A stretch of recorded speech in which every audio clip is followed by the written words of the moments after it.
Hello, you absolutely amazing person, you. It's Sandy Boucher here once again with yet another week of videos. I really hope that you got a chance to watch the podcast yesterday. Millie and I are having so much fun with that, and I think there's a lot of valuable information in there. Please watch it, like it, share it, especially if you know some women that need to be empowered. And no, I'm not talking specifically Indigenous women.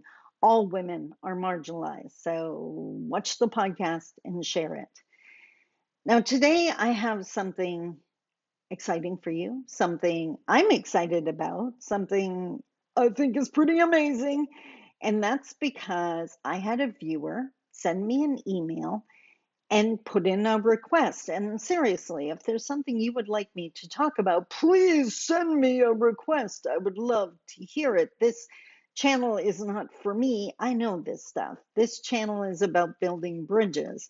If you don't know, I am all about Indigenous Canadian reconciliation. There's so much missing information, misinformation, stereotypes, and the like out there that education and respectful conversations is definitely a step in the right direction. And that's what this is. My YouTube channel is Indigenous Centered Space. It's a safe space for an Indigenous voice, an Indigenous worldview, but non-Indigenous are free to join me here and to listen and learn. And actually, I want to touch on that today because when the viewer emailed me, what they asked is, what is an Indigenous worldview? With so many nations being so different, what does that even mean? And they get kudos for acknowledging the nations are different and realizing that.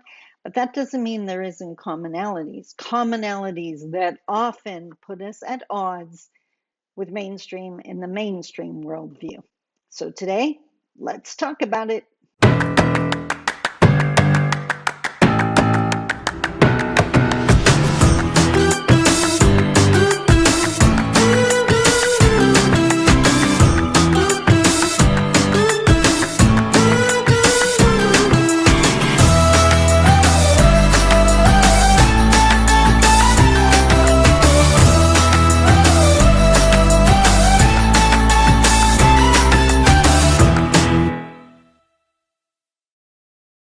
Bonjour. Mishko Paganon, Quainadishnakas Mundodem. Hi, everybody. As I mentioned in the opening, my name is Sandy Boucher. I'm Red Thunderbolt Woman of the Loon Clan, a proud member of Seine River First Nation in Treaty 3 territory in Northern Ontario. And today we're going to talk about the Indigenous worldview. Now, I don't want to see any attacks in the comments. There are commonalities. There are not hard, fast rules. Some Indigenous people have this worldview. Some have some of the points, not all of them. Some are more assimilated or colonized than others. And lots of non-Indigenous carry these worldviews as well. But that's because they unpack the mainstream worldview.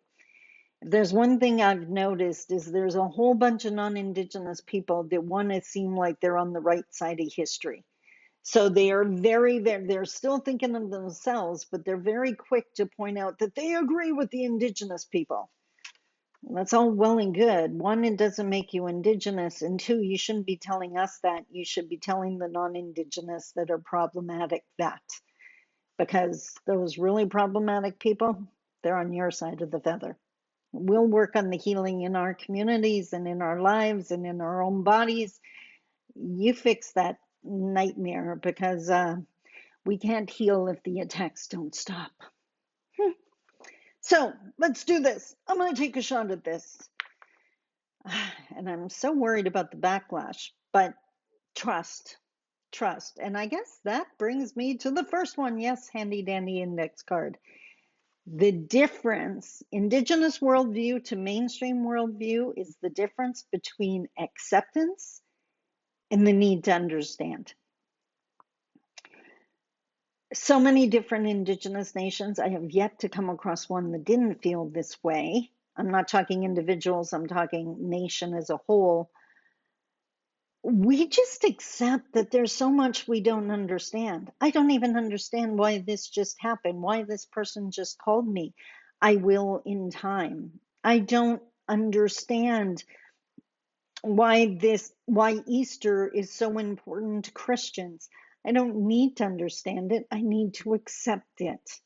I need to accept that the land and water and air are needed to live, and therefore we need to protect them. I need to accept that some people really get upset if you show up late for a meeting.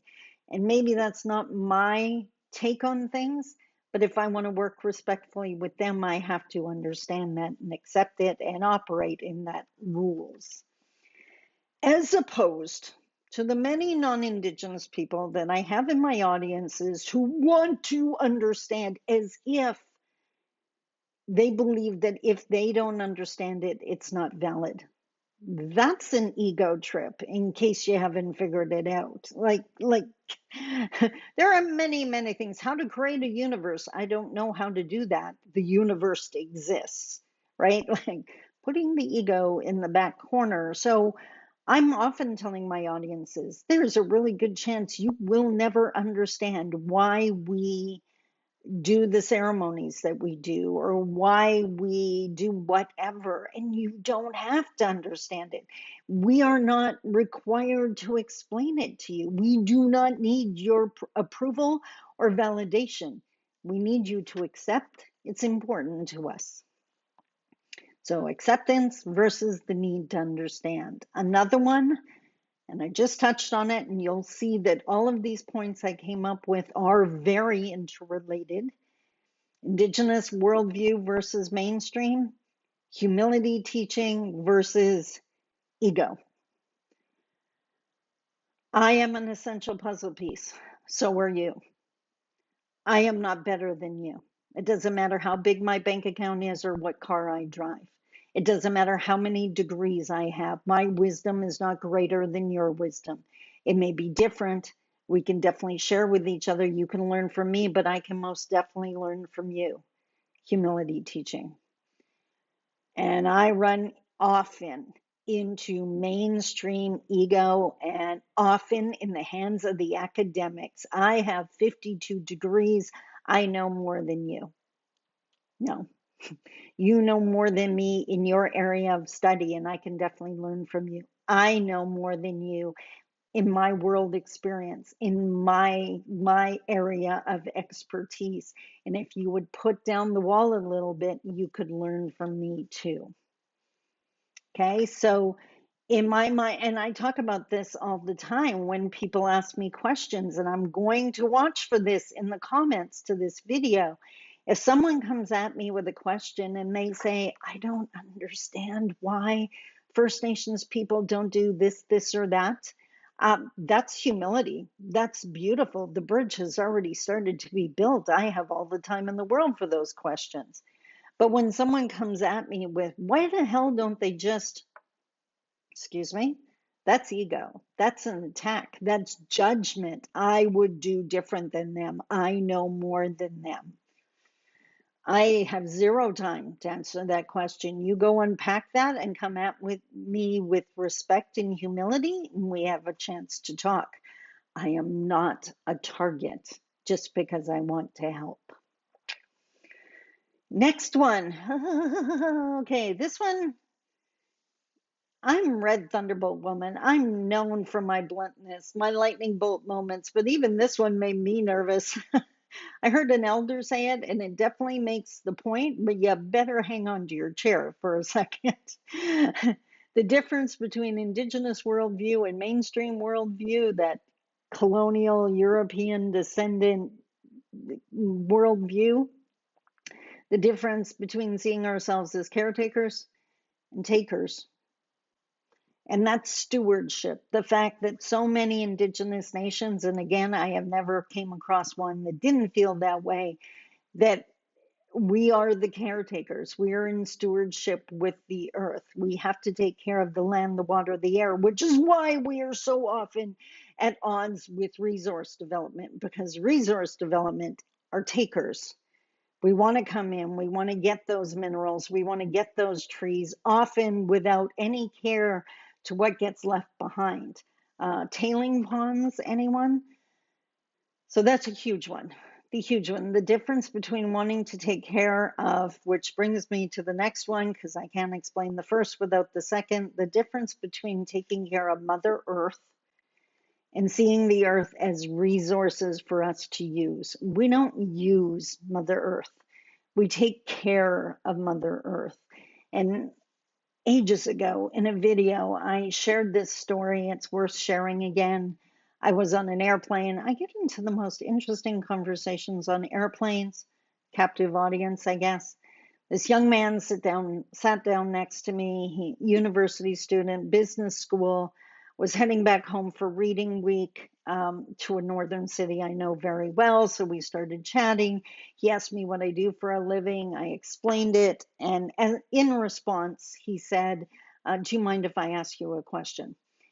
Which is always entertaining. And I usually 99.9% of the time say yes, unless I can already tell this person's problematic and it's just going to be an attack or judgment. Then I don't owe them that. I paid for a ticket. At no time did it say I have to teach the person next to me or deal with the person next to me. Anyways, he was very respectful. So he asked, can you explain Mother Earth to me? I hear the term, it doesn't compute. I don't understand it. And I get that. I totally get that. So humility teaching, right? That's cool. You just don't, I can use a metaphor to help explain it to you. So I said to him, okay, well, let's try this. How much money would I have to pay you for you to allow me to take out your mother's kidneys? And the shock on his face, I will never forget. And he was like, are you kidding? No amount of money. You're not going to do that. Forget it. Why would you say that? I said, okay, well, that's how many Indigenous people who practice traditional teachings feel about mining. That you're going in and ripping out the internal organs of Mother Earth. Again, often without any care or concern about the damage that's being inflicted on Mother Earth or the damage you left behind. No one's sewing up the wounds. No one's making sure that the earth is still healthy after this. It's that taking mentality. So, Mother Earth versus resources. Which brings us to the next one. To be Indigenous and raised with those teachings is to understand that we live a life of obligation and responsibility. The teaching I used to always hear is with a gift comes responsibility. Well, life is a gift. Your relationships are a gift. Your friendships, your children, your jobs are a gift. The fact Mother Earth is a gift. The air and the land and the water we need to live are gifts. With those gifts come responsibility to take care of them, to take care of the body we are given, to take care of the land that we were given the opportunity to live on, to take care of our relationships. Versus, we see this so much lately, my right. It's my right to do whatever I want with my property. It's my right to do whatever I want with the water that flows through that property with no consideration of the fact that it doesn't stop, that the water flows somewhere else. So if you're poisoning it, you're poisoning somewhere else. The arguments over the imaginary lines on a map that separate provinces or even countries, it's ludicrous to my Indigenous worldview. So rights versus obligations and responsibilities. That's a huge one. Which brings us to another one that I've definitely had this conversation. The mindset that we must always think of the 7 generations that came before and the 7 generations that come next. Acknowledging all they went through so we could be here, learning from their wisdom and experience while protecting what the 7 generations in the future will need, making sure they still have fresh air, fresh water, and land to grow their food on, as opposed to right here, right now, my life and maybe the life of my children. That it's all about me feeding my bank account now, and I don't care what's going to happen 4 generations from now because I won't be around.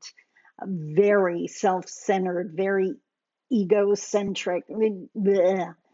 Uh, the one that always comes to mind, recent conversation that showed this difference, was the burying of nuclear waste in Northern Ontario. And I don't know if this is still the case, but I know when the conversation first started, I would hear, well, the containers we're going to put the nuclear waste in, we're going to sink them into the Canadian Shield, and these containers are guaranteed for 150 years. My instantaneous question was, what happens in 151 years? Like, how do we get to the container to fix it if it starts leaking? Are we going to know instantaneously when it does start leaking? Or are the Indigenous peoples of Northern Ontario, we got to wait till they start getting sick and dying before we even notice? And considering how Canada tends to value its Indigenous, not its Indigenous people, I almost made a mistake there. How Canada tends not to value the Indigenous people living within Canadian borders. Like, are they even going to notice when we get sick? If you're going to bring nuclear waste up here, which I have an issue with, if it's not any big deal, then keep it in Pickering, where it was generated. My 2 cents. Anyways, if you're going to bring it up here, I need it above ground in the container that's got all the gauges on it. So we're going to know the second that something happens, and we're going to be able to get to it to fix it. And the fact that that won't happen for 150 years, well, we got to make sure that the people that come next are going to be able to deal with it. Because of my little blunder, I just want to explain that one of the worst things you can say is Canadians and Canada's Indigenous people. We don't belong to Canada. That ownership, that paternalistic attitude has been one of the biggest problems and preventing us from reconciling. So I refer to the Indigenous peoples living within Canadian borders. We are not Canada's Indigenous people. So that was a little slip up on my part. Last but not least, and this came up a lot this weekend because Easter just passed. So you saw a lot of Christian posts all over. All the power to you if that's your path. Knock your socks off. If it works for you, great. I don't personally, it's not my side of the feather. Don't care. Um, but I saw a picture that so resonated with me, and it said, Christians go inside a building to hear their God. We go into the bush to hear Creator. And the reason that resonated with me is I'm an author. And I used to have the opportunity to go into the bush on a regular basis. And I used to always say that I loved it because in the bush, it was quiet enough I could hear Creator speaking. Like, I swear I could write an entire book in one weekend in the bush. And the other thing that is incredibly different, I know this is true for some religions. I definitely don't want to paint them all with the same brush, but the belief that there has to be that middle person that interprets God's word for the followers or whoever the deity is, we just don't believe that. We believe that anyone can hear Creator's voice, that that's speaking to us. We just have to be quiet enough to hear it. So there's my shot at explaining Indigenous worldview. And again, do not come at me with, well, it's not everyone who thinks that way. No, colonization has happened, assimilation has happened. But when I talk about an Indigenous worldview, that's what I'm talking about. I'm talking about obligations and responsibilities. I'm talking about Mother Earth. I'm talking about humility. I'm talking about everything happens when it's meant to, not because some clock says it's time. So it's those kind of things, those base differences that I'm referring to when I talk about an Indigenous worldview. To the Indigenous watching this video, and by the way, if you're new here, welcome. I hope you found this video enlightening. Like, share it, subscribe. That would make me very happy. To the Indigenous watching this video, I know I forgot some. No ego in my game here. I've thought of quite a few, but if you can think of another that this is the same as that, I would love to hear from you. The Indigenous centered space, I don't want to hear about other groups that believe the same. We're going to keep it focused on Indigenous, but I do hope that helped. And if you do have a question and you want something, there's some topic you want me to speak to, then please send me an email. I'm always thrilled to receive those. Okay, I hope that helped. We have so many amazing things to talk about this week. I can't wait. I love you. Take care. Bye bye.